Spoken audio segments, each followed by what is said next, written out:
চাকগ্রাম প্রাথমিক বিদ্যালয়ের করুণ চিত্র, জলের নিচে স্কুল চত্বর, দ্রুত মেরামতির আশ্বাস জেলা পরিষদের।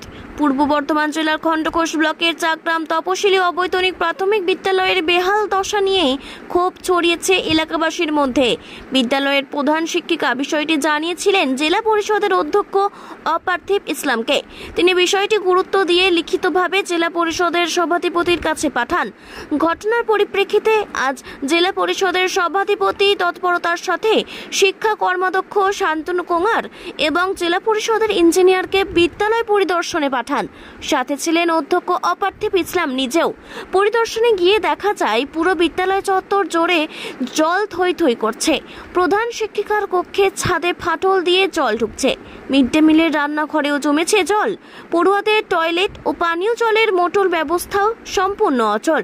এই করুণ পরিস্থিতি দেখে জেলা পরিষদের শিক্ষা কর্মাধ্যক্ষ শান্তনু কুমার জানান, আমরা আজ ইঞ্জিনিয়ার নিয়ে পরিদর্শনে এসেছি। অবস্থা খুবই খারাপ। খুব দ্রুত আমরা কাজ শুরু করব এবং সমস্যার সমাধান করব। স্থানীয় বাসিন্দাদের দাবি, দীর্ঘদিন ধরে স্কুলের পরিকাঠামো উন্নয়নের কোনো উদ্যোগ নেওয়া হয়নি। এখন জেলা পরিষদের হস্তক্ষেপে কিছুটা আশার আলো দেখছেন অভিভাবক ও শিক্ষক মহল। আমি চাকগ্রাম তপশিলি অবৈতনিক প্রাথমিক বিদ্যালয়ের প্রধান শিক্ষিকা। আমাদের বিদ্যালয়টি একেবারেই তপশিলি এলাকাভুক্ত।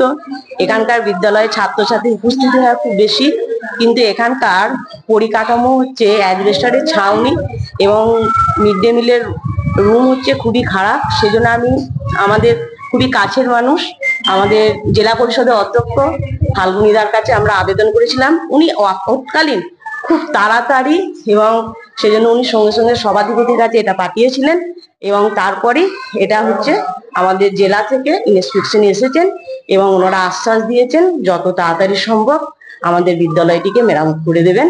এবং এর জন্য আমরা আমাদের অধ্যক্ষ মশাই ফাল্গুনিদার কাছে অফিসে আমরা ওনার কাছে খুবই আন্তরিকভাবে আমরা ওনার কাছে অভিনন্দন জানাচ্ছি। উনি এই কাজটা আমাদের করে দেওয়ার জন্য। আপনার নাম পরিচয়?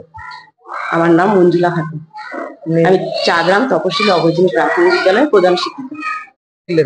সম্মানীয় সভাধিপতি শ্যামাপ্রসন্ন লোহার মহোদয় তিনি আমাদেরকে নির্দেশ দিয়েছিলেন যে তার কাছে আবেদন জমা পড়েছিল খণ্ডঘোষ ব্লকের চাকগ্রাম অবৈতনিক প্রাথমিক বিদ্যালয়ে পরিকাঠামো সংক্রান্ত কিছু বিষয়ে অভিযোগ জমা পড়েছিল। সেটা দেখতে উনি আমাদেরকে পাঠিয়েছিলেন। আমরা দেখলাম, এখানে এসে যেটা দেখলাম স্কুলের পরিকাঠামো মোটামুটি ভাবে ঠিকঠাকই রয়েছে, তবে ছাত্রদের যে শৌচালয় সেটার এখানে প্রয়োজনীয়তা রয়েছে কিন্তু সেটা ভগ্নপ্রায়, সেটাকে করতে হবে। এবং mid day meal set, mid day meal খাওয়ানোর জায়গাটা আছে, মিড ডে মিল রান্নার জায়গাটা একটু আমাদেরকে মেরামত করতে হবে। এবং বাকিটা স্কুলের এখানে একটি পাম্প লাগবে জলের জন্য। বাকিটা মোটামুটি ভাবে ঠিকঠাক আছে। পরিচ্ছন্ন স্কুল, ফুল গাছ ইত্যাদি সব রয়েছে এবং সহাবস্থান খুব ভালো। মিড ডে মিলও রান্না হয় সঠিকভাবে, সমস্তটা আমরা দেখলাম।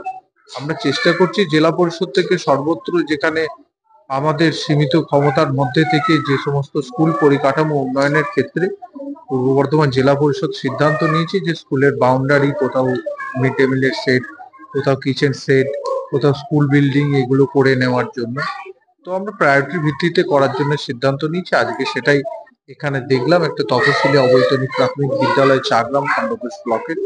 এটা দেখে আমরা জেলা পরিষদের রিপোর্ট দেবো। সরেজমিনে আমরা দেখলাম আমাদের অধ্যক্ষ মোহাম্মদ অপার্থিব ইসলাম তিনিও রয়েছেন এবং আমাদের ইঞ্জিনিয়ার এসেছিলেন। আমরা সার্বিকভাবে দেখে নিয়ে সভাধিপতিকে রিপোর্ট দেবো, তারপর সেই মতো সিদ্ধান্ত তারা গ্রহণ করবে। দাদা, সব দিকে দেখলাম একটা ক্লাসের মধ্যে জল ঢুকে গেছে, বাচ্চারা সেই জলের মধ্যেই বসে আছে, সেই দিকটা কি বিবেচনা করা হবে? এটা আমাদের ইঞ্জিনিয়ার খতিয়ে দেখলেন, জানলা খোলা থাকার কারণে জলটা মূলত ঢুকেছে এবং উপর থেকে তো পড়ছে দাদা, দেখলাম এডবেস্টারে গাবে। সেটা সেই জন্যই তো ভিজিট করতে আসা। যদি তিনি দেখেছেন কোথাও যদি জল সোক করে, সেটার জন্য যা ব্যবস্থা গ্রহণ করা ইঞ্জিনিয়ারিং দপ্তর থেকে সেটা করার জন্য বলা হয়েছে।